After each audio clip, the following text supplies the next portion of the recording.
झांसी लोकसभा संसदीय क्षेत्र से भाजपा प्रत्याशी अनुराग शर्मा के नामांकन जनसभा में उत्तर प्रदेश के उप मुख्यमंत्री केशव प्रसाद मौर्य पहुंचे।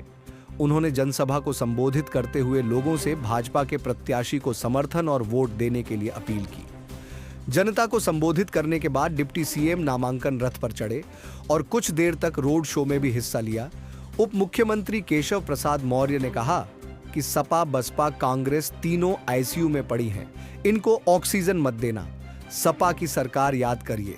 सपाइयों का नारा खाली प्लॉट हमारा। कांग्रेस अब पार्टी नहीं रह गई है, वह मुस्लिम लीग बन चुकी है।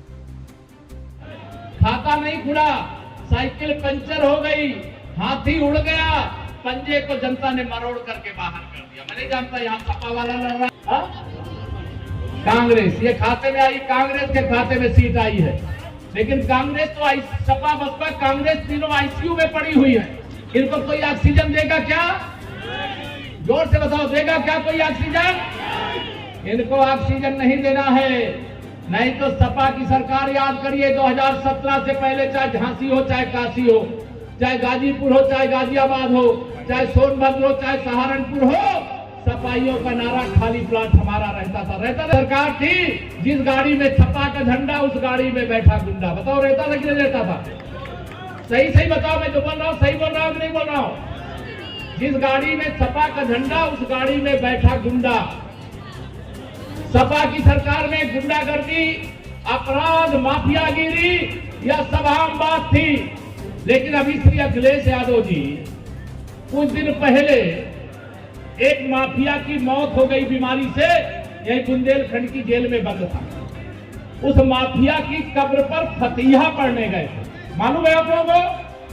इसको मालूम है? जरा हाथ उठा के बताओ, मालूम है? अब एक बात और, मैं इधर वालों को नहीं मालूम, क्या मालूम है? यहाँ पढ़ने वाले श्री अखिलेश यादव जी, मैं आपसे पूछना चाहता हूँ, इसी उत्तर प्रदेश के मुख्यमंत्री आदरणीय बाबूजी कल्याण सिंह जी थे, उनकी भी मृत्यु हो गई थी। विधानसभा के परिसर में लाया गया था, आप 500 मीटर दूर बैठे थे और अब बाबूजी को श्रद्धांजलि देने नहीं आए थे, क्योंकि इनका नाता जिहादियों से है। इनका नाता इस देश पर जो बम विस्फोट करते उनसे है, इनका अपहरण करते हैं उनसे है, जो खनन माफिया हैं, जो शराब माफिया हैं, जो अनेक क्षेत्रों में माफिया के नकल माफिया हैं, उन सब पार्टी की सरकार आपने बना दिया। हम लोगों ने वादा किया था कि अगर आप कमल खिलाएंगे तो गुंडागर्दी नहीं रहेगी, अमन चैन का शासन होगा, जेल के अंदर गुंडे, अपराधी, माफिया, दंगाई, भ्रष्टाचारी होंगे, इतना सख्त प्रशासन होगा। बताइए है? आप बताइए कि जो मुख्तार अंसारी की कब्र पर फतिहा पढ़ने जाए, उनको वोट देना चाहिए, उनकी साइकिल को वोट देना चाहिए, उनके पंजे का समर्थन करना चाहिए क्या? मेरे भाई बहनों, ये कमल का फूल खिलाइए। जो सपा और कांग्रेस गठबंधन का प्रत्याशी आया, उसकी जमानत जब्त कराइए। बसपा का जो प्रत्याशी आया है कि नहीं आया, मैं आज अखबार में पढ़ रहा था, उसकी भी जमानत जब्त कराइए। या एक वोट अनुराग शर्मा जी को नहीं मिलेगा, वह वोट माननीय नरेंद्र। आप सब लोग तीसरी बार प्रधानमंत्री बनाना चाहते हो ना मोदी जी को, तो कितने साल के कमल के फूल पर 370 और है, उनको जोड़ करके 400 पार होगा। कह दो, सबसे पहले तो कहा मेरे कार्यकर्ताओं को मेरा प्रणाम कह देना। सब लोग प्रणाम मोदी जी को दिखलाई है ना? मोदी जी ने प्रणाम कहा है और एक बात कहा है कि जो मैंने वादा किया था मैंने पूरा कर दिया। अब मैं अपील करता हूं अपने कार्यकर्ताओं, नौजवानों से, बड़े बुजुर्गों से, अब एक वादा आप इस बार और पूरा कर दो। अब कहोगे क्या वादा पूरा कर रहा है?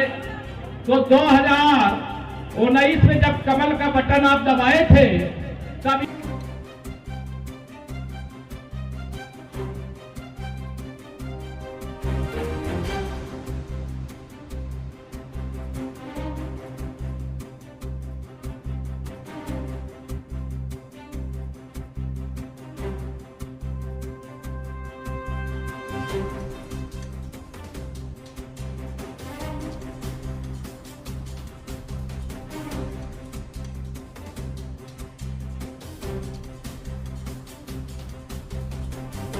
झांसी से जसवंत ठाकुर की रिपोर्ट।